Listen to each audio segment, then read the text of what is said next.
Shalom Bapak Ibu yang terkasih, kita bersyukur kepada Tuhan oleh anugerahnya kita boleh tiba di tahun yang baru 2025 ini.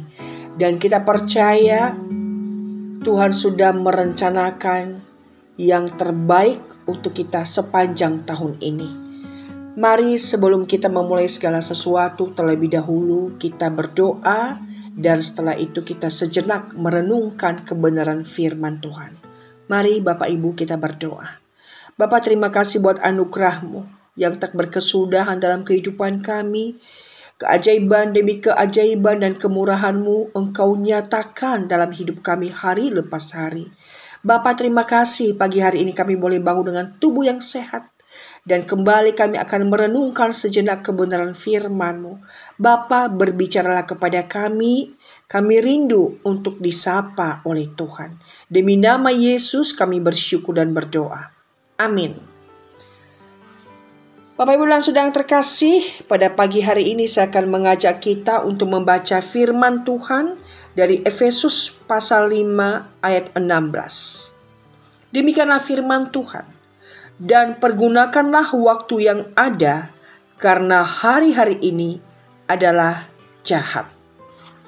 Adapun yang akan kita renungkan pagi hari ini dengan sebuah topik, hal yang penting bukan mendesak. Mungkin rasanya 365 hari yang diberikan setiap tahun tidak cukup untuk kita melakukan semua yang kita inginkan. Tetapi ini adalah kabar baiknya bahwa Allah tidak mengharapkan kita melakukan segalanya. Tuhan telah memberi kita cukup waktu untuk melakukan segala sesuatu yang Dia rencanakan dan maksudkan untuk kita lakukan. Karena tidak semua harus kita lakukan. Dan itulah sebabnya kita perlu menetapkan tujuan. Tujuan membantu kita memfokuskan hidup kita. Paulus mencontohkan hal ini ketika dia berkata, "Sebab itu aku tidak berlari tanpa tujuan dan aku bukan petinju yang sembarangan saja memukul." 1 Korintus 9 ayat 26. Paulus tahu tujuannya dan semua rencana maupun tindakan yang terfokus pada tujuan itu.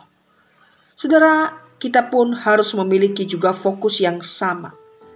Terlalu banyak dari kita yang memfokuskan hidup kita pada hal-hal yang tidak penting. Kebanyakan dari apa yang kita lakukan saat ini tidak memiliki nilai penting untuk waktu seminggu, apalagi untuk selamanya ke depan. Kita tanpa sadar mengesampingkan waktu kita bersama keluarga, waktu kita bersama Tuhan, dan waktu kita bersama teman-teman untuk melakukan hal-hal yang mendesak, tetapi tidak penting.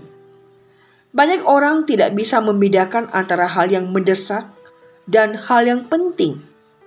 Apa yang tampak mendesak hampir tidak pernah menjadi penting. Karena itu kita perlu menetapkan tujuan bagaimana kita fokus dan menciptakan kehidupan yang mengejar hal-hal penting daripada hal-hal yang terasa mendesak. Alkitab berkata, "Sebab itu aku tidak berlari tanpa tujuan dan aku bukan petinju sembarangan saja memukul." Efesus 5 ayat 16 mengajak kita untuk memaksimalkan hidup kita dengan menetapkan tujuan yang bernilai kekal. Jangan sia-siakan 1 tahun lagi untuk hal yang mendesak tetapi tidak penting. Mari kita berefleksi dengan renungan ini. Apakah saudara mempunyai tujuan di dalam hidup ini? Dan adakah hal yang mendesak tetapi kurang penting telah menggeser hal-hal yang penting dalam hidup saudara? Mari kita bertekad mengisi hidup dengan hal yang bermakna, dengan menetapkan dan membuat prioritas yang lebih penting dan bernilai kekal di antara hal yang mendesak. Tuhan menolong dan memampukan kita. Amin. Mari kita berdoa. Bapa, sekali lagi kami bersyukur Tuhan oleh anugerah-Mu kami boleh tiba di tahun baru tahun 2025 ini. Ada banyak kegagalan yang kami lakukan di tahun 2024. Antara yang penting